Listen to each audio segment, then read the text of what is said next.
I refused to get in contact with my dad after he abandoned me, thinking I wasn't his child. But when he passed away recently, I got a call from his lawyer telling me there was money involved. I said I didn't want a penny of his money, but the lawyer dropped a bombshell. I owe money instead? Update 2. I guess I didn't need to visit my mother because she visited me today.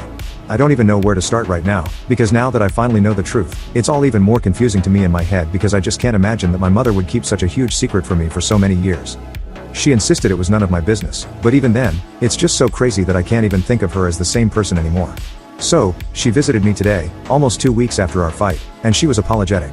But I made it clear that I couldn't forgive her fully until she told me what had happened. I also did apologize for what I said because that was absolutely unacceptable, and I had just gotten way too carried away by my emotions at the time. But I now knew that it wasn't cool after all. She finally told me that a couple of years back, around the same time that my dad had reached out to me, he'd also contacted my mother, and she'd been willing to work on their relationship. Back then, he'd moved back here around that time, and they'd even been out together a few times.